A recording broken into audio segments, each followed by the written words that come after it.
Hello. I'd like to take a look at the concept of mental illness, especially the phrase used today, mental illness. Where did it even come from? For consider, back in the days of Jesus 2,000 years ago, of course the Bible never mentions anywhere the concept of mental illness. But it does have something to say about the lack of love. The Bible talks a lot about love. It says that without love you're but a clanging cymbal. Now it does not say that it is of particular concern whether you have an anxiety disorder or an eating disorder. It doesn't say anything about you have a gambling disorder or issues termed schizophrenia even. It doesn't say anything about you having some kind of delusion, even the so-called delusion of the CIA having implanted a bug in your head. It doesn't say anything about your hearing voices, so to speak. And likewise, it doesn't say anything about you having ups and downs termed bipolar disorder. But it does say everything about love. Love being the disorder to be concerned about preeminently 2,000 years ago by Jesus. So where did we get off track, if we did get off track then, in taking a look at people? And what's most important, what should we be concerned about? Well, here are some thoughts of mine that have been gestating for the last couple of years now. First of all, that in certain societies, money takes so much more precedence than love, empathy, compassion, caring, that the whole concept of what's important and isn't important has shifted radically since the days of Jesus 2,000 years ago. Not to mention what's needed now to survive compared to back then. Things becoming much more competitive.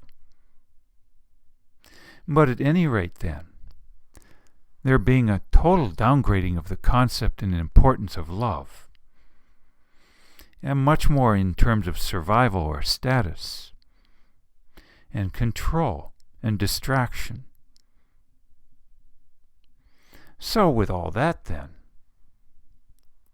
I think there enters into the picture the whole concept of mental illness, not as something concerning a lack of love or a lack of morals, but something quite different, something much more trivial, cosmetic, whether we're talking about overeating or alcoholism or what have you.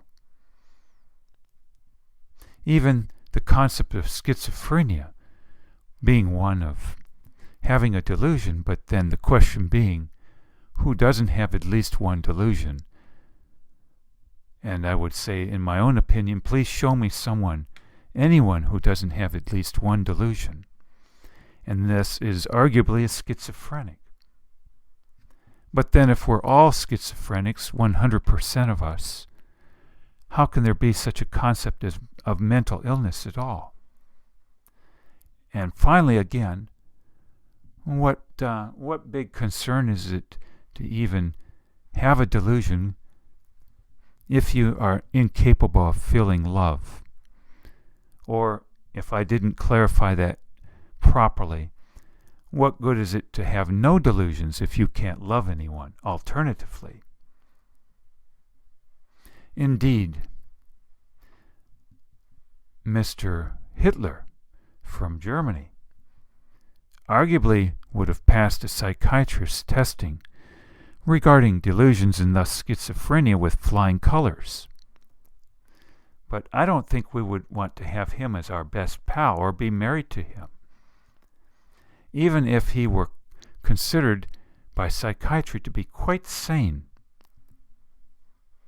Because, again, the Bible saying, as an example, what good is anything if you don't have love? You're but a clanging cymbal.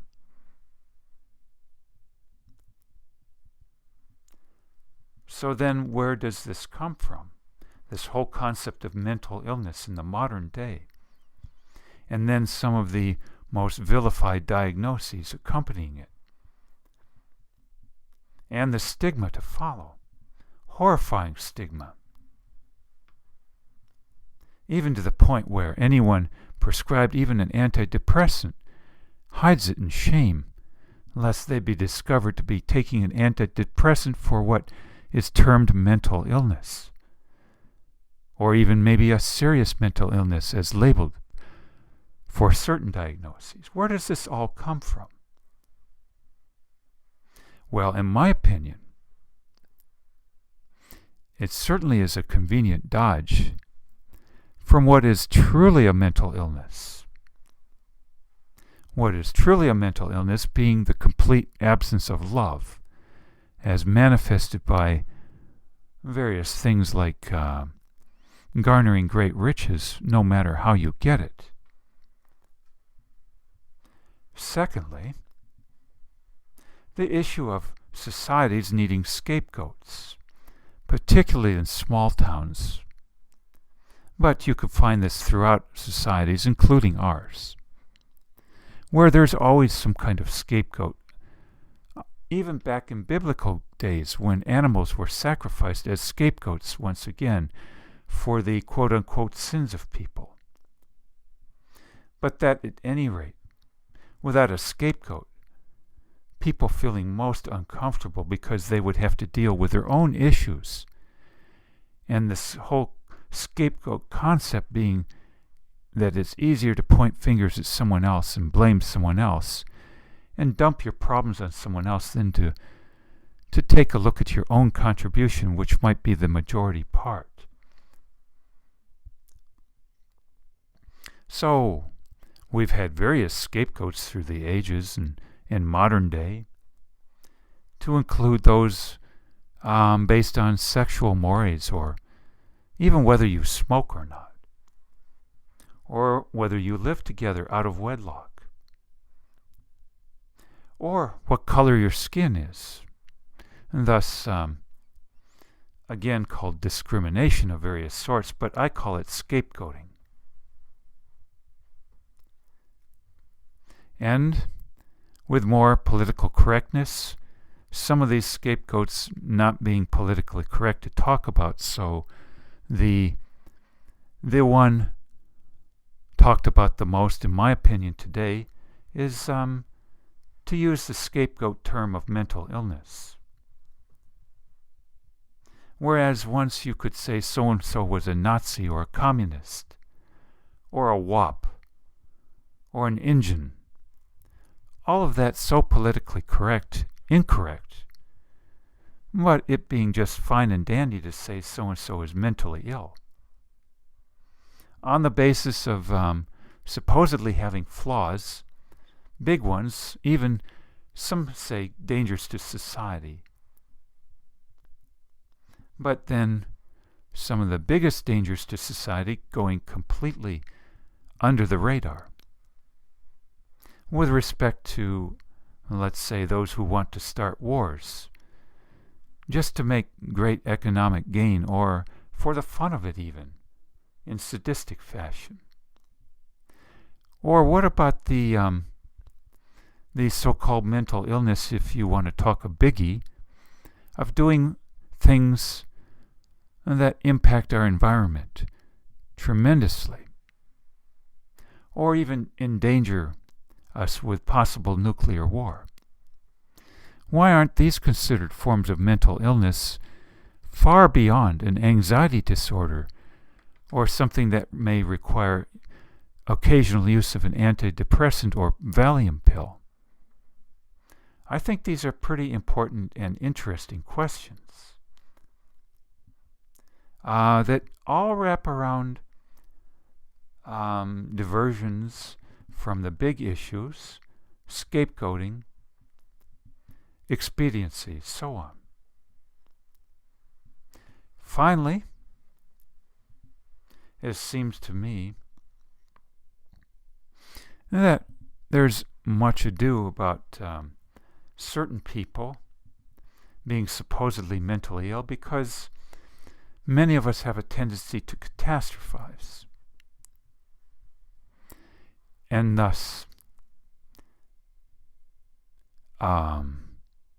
if someone is labeled mentally ill, they tend to be regarded as a, quote, danger to society, and without regard to proof of this or proportionality.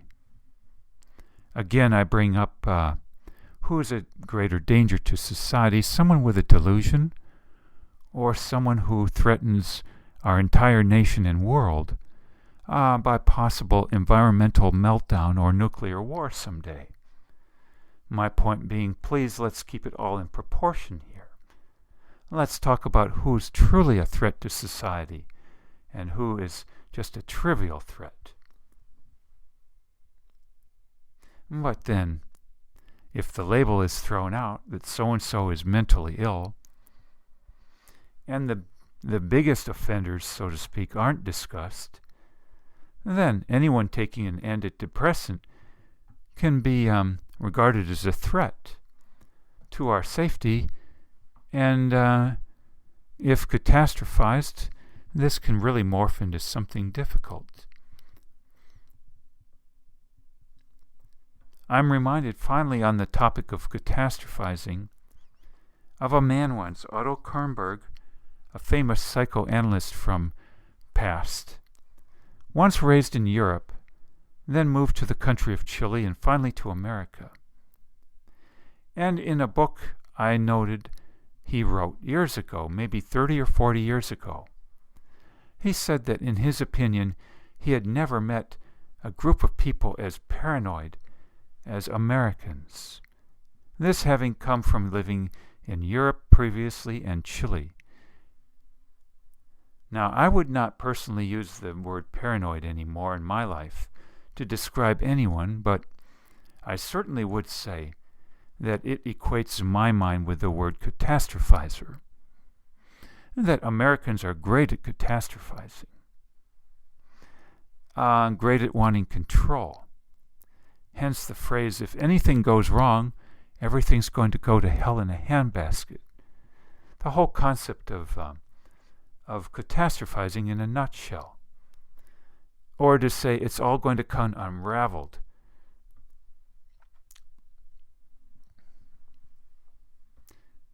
So,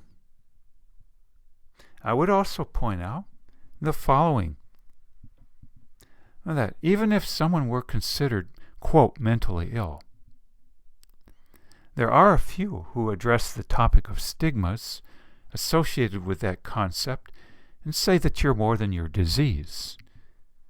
The point being, unstated usually, that even if you have a downside, you surely have some upsides too, some pluses and minuses. There probably being very few people who have what you might call body odor, even bad mouth, halitosis, without having upsides, pluses. We all have pluses and minuses. But the tendency being that if a person is, quote, deemed mentally ill, they tend to be regarded as threats to society by some, and catastrophized, and have no pluses. We're even talking then the so-called schizophrenic, whom psychiatry has labeled as seriously mentally ill. But when was the last time they ever said that the schizophrenic, so to speak, could have some great upsides? Maybe they're geniuses. Maybe they're even highly loving compared to most, highly empathetic. But if we're just going to look at a negative aspect of someone and label it mentally ill too, then what about the pluses of that person getting swept under the rug? So I would point out some additional things, not even in this realm of so-called mental illness. What about the HIV positive person, the AIDS victim? Yes, those are liabilities. In the past, many of us would not have wanted to share a toilet seat afterward that they had sat on or shake their hands. We'd want them out of the picture, out of the community. And yet, they might have wonderful pluses to offer not only you and me, but society as a whole. Or what about lepers? Some of whom, if mind served me correctly, Albert Schweitzer worked with. Or maybe I'm confusing this with a nun's story, one of the actresses in this being Audrey Hepburn.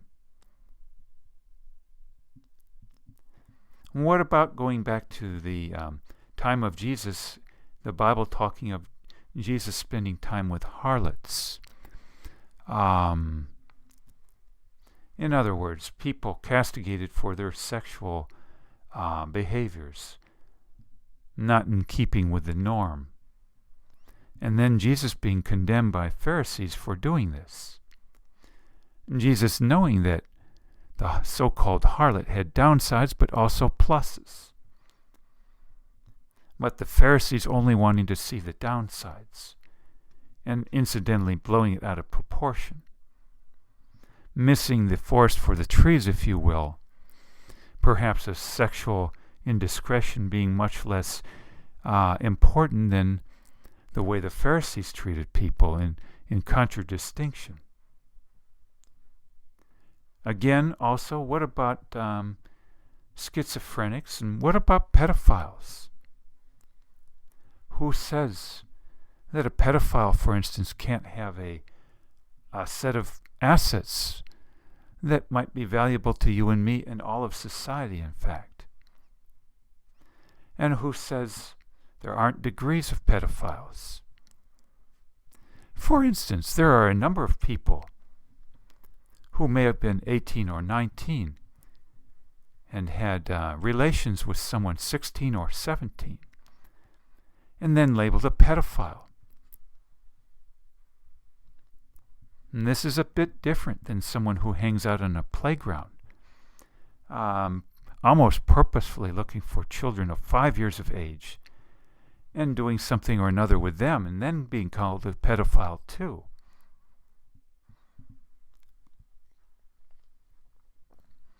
And I would also say again, let's keep it in proportion. I would rather live next door to a pedophile, in fact, for lack of a better term, than some leaders in our society who are arguably much greater dangers to society than a so-called pedophile, just in terms of sheer numbers they impact. Whereby a pedophile, so to speak, may impact no more than a handful of children. What a world leader whose morals are corrupt could bring down an entire nation or start a nuclear war.